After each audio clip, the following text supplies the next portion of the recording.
বন্ধুরা, আপনারা কখনো পেঁয়াজে এইভাবে বরফের ব্যবহার করেছেন, কিংবা একসঙ্গেই আপনারা কখনো রুটি পরোটা একসঙ্গে তৈরি করেছেন? এমনই কিছু অসাধারণ টিপস আপনাদের সঙ্গে শেয়ার করব। আশা করছি টিপসগুলি আপনাদের কাজে লাগবে। চলুন তাহলে টিপসগুলি দেখে নিই। প্রথম যে টিপসটি শেয়ার করব বন্ধুরা, আমরা যখন জামা কাপড় কাচি, অনেক সময় দেখা যায় নর্মাল জামা কাপড়ের সঙ্গে আমরা ব্রা কিংবা ব্লাউজ একসঙ্গে ভিজিয়ে দিই, বা একসঙ্গে কাচতে গেলে ভেজালে অনেক সময় ব্রা বা ব্লাউজের হুকগুলো অন্যান্য জামা কাপড়ের সঙ্গে আটকে যায়, বেঁধে ছিঁড়ে যায়। বিশেষ করে কিন্তু ওয়াশিং মেশিনে এইভাবে কাচতে গেলে কিন্তু ছিঁড়ে যায়। তাই ছোট্ট একটি টিপস আপনারা অ্যাপ্লাই করতে পারেন, এতে জামা কাপড় ছিঁড়বে না। সে আপনারা হাতেই কাচেন বা ওয়াশিং মেশিনে দিয়ে দেন। এখানে আমি নিয়ে নিয়েছি পুরনো একটি মোজা। এই ধরনের পুরনো মোজা কম বেশি আমাদের প্রত্যেকের বাড়িতেই থাকে। এখানে মোজার মধ্যে দেখুন আমি এইভাবে ব্রাটাকে ঢুকিয়ে নিচ্ছি। আপনারা একটি মোজার মধ্যে দুটো তিনটেও কিন্তু এইভাবে ব্রা ঢুকিয়ে রাখতে পারেন। দেখুন ঠিক এইভাবেই আমাদের রাখতে হবে। তারপর ব্রার উপরের দিকে আমাদের এইভাবে একটি গিট দিয়ে দিতে হবে। এবার যদি আমরা ওয়াশিং মেশিনের মধ্যে দিই, কোনোভাবেই কিন্তু তাহলে আমাদের এই ব্রা ব্লাউজের হুক অন্যান্য জামা কাপড়ে আটকে ছিঁড়ে যাবে না। পরের পদ্ধতিটি চলুন দেখে নিই। অনেক সময় হয় আমরা প্রেশার কুকারে খাবার বসাই, সিটি ওঠার সময় এইভাবে খাবারটা বাইরে বের হয়ে যায়। একটি কাজ করতে হবে তার জন্য। প্রেশার কুকারে যখনই কোনো খাবার বসাবো, ছোট্ট এই কাজটি আমাদের আগে করতে হবে। প্রেশার কুকারের সিটির জায়গাটায় দেখুন আমি দিয়ে দিচ্ছি সামান্য পরিমাণ তেল। এইভাবে আমি সামান্য একটু তেল দিয়ে দিচ্ছি। তারপর যেখানে গার্ডারটা থাকে সেই জায়গাটায় গার্ডারটা খুলে আমি এইভাবে একটু তেল দিয়ে দেব। এইভাবে তেল দিলে কি হবে বলুন তো বন্ধুরা, সিটি ওঠার সময় সিটির জায়গা থেকে তাহলে কিন্তু খাবারটা বের হবে না। এমনকি রাবারের জায়গায় তেল দিলে অনেক সময় রাবারটা শক্ত হয়ে আটকে যায়, সেই সমস্যাও কিন্তু হবে না। ভালো লাগলে ট্রাই করে অবশ্যই আপনারাও দেখবেন। অনেক সময় আমরা এইভাবেই সাবান কেসের মধ্যে সাবান রেখে দিই, আর এতে কিন্তু সাবান খুব তাড়াতাড়ি গলতে শুরু করে। সাবান কেসটাও আমাদের খুবই নোংরা হয়ে যায়। তাই একটি কাজ আমরা করতে পারি যাতে সাবান কেসটাও নোংরা হবে না, সাবানও কম গলবে, তাড়াতাড়ি সাবানটা শুকিয়ে যাবে। সাবান কেসের মধ্যে আপনারা দিয়ে দিন গার্ডার, দুটো তিনটে গার্ডার এইভাবে আপনারা লাগিয়ে দিন।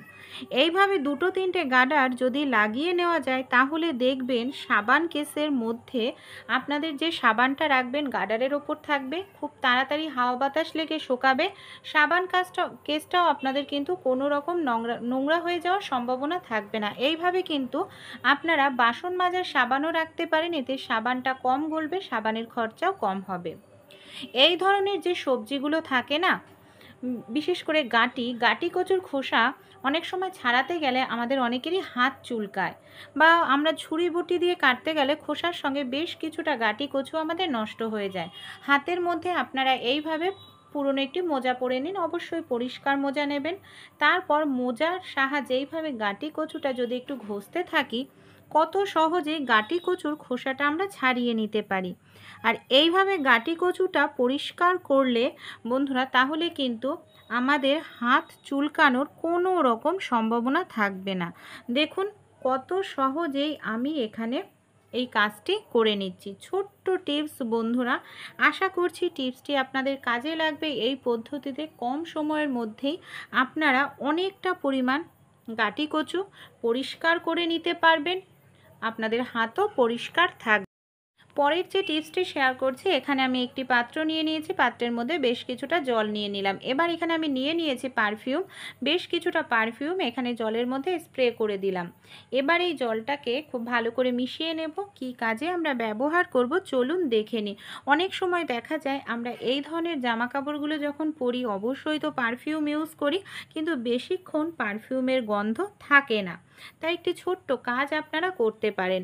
এই যে পারফিউম মেশানো জলটা খুব ভালো করে আপনারা এইভাবে ছড়িয়ে দিন। এইভাবে ছড়িয়ে দেওয়ার পর তারপর আমরা তো আয়রন তো করি বা ইস্ত্রি তো করি, এইভাবে আপনারা গেঞ্জি হোক, শার্ট হোক, যে কোনো জামা কাপড় আয়রন করে নিন। এতে দেখবেন কি হবে, আপনাদের জামা কাপড়টা হালকা জল ছিটানোর কারণে খুব সুন্দর তো আয়রন হবেই, সেই সঙ্গে জামা কাপড় থেকে অনেকক্ষণ পর্যন্ত কিন্তু পারফিউম বা সেন্টের গন্ধ বজায় থাকবে।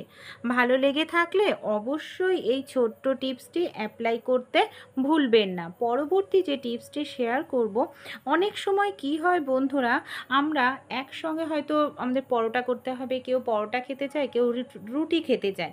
তাই কিভাবে একসঙ্গে আমরা পরোটা রুটি করতে পারি তার একটি টিপস শেয়ার করব। এখানে আমি লেচিগুলোর মধ্যে সামান্য পরিমাণ তেল লাগিয়ে নিচ্ছি।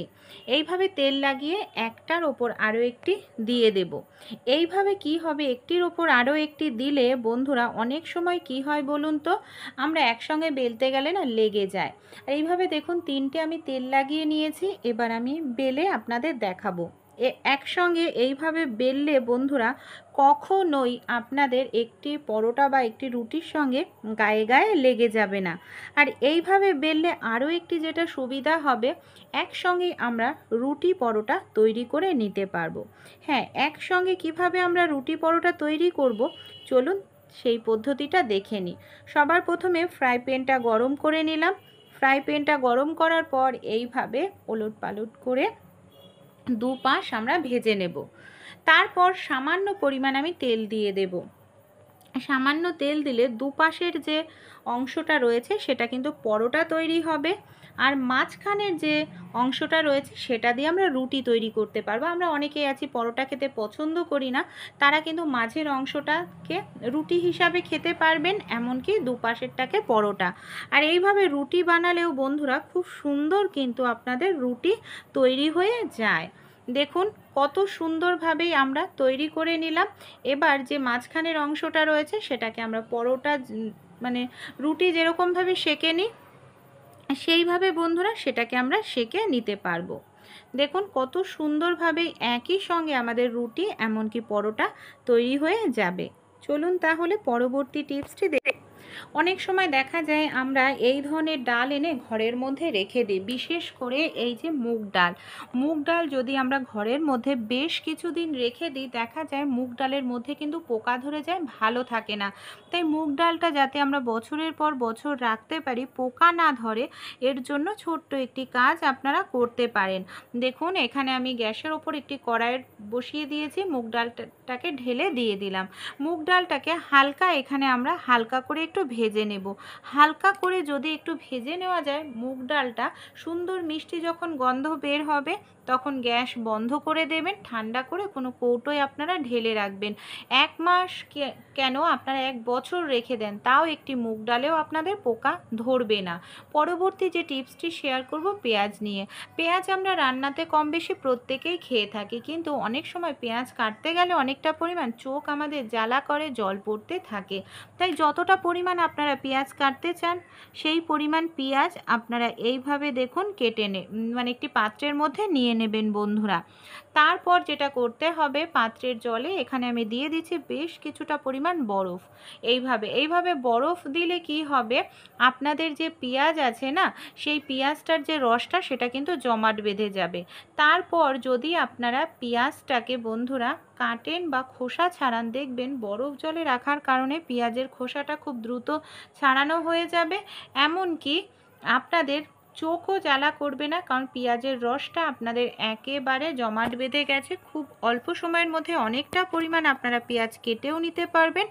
আপনারা পেঁয়াজ ভালো লেগে থাকলে অবশ্যই ট্রাই করে আপনারাও দেখবেন।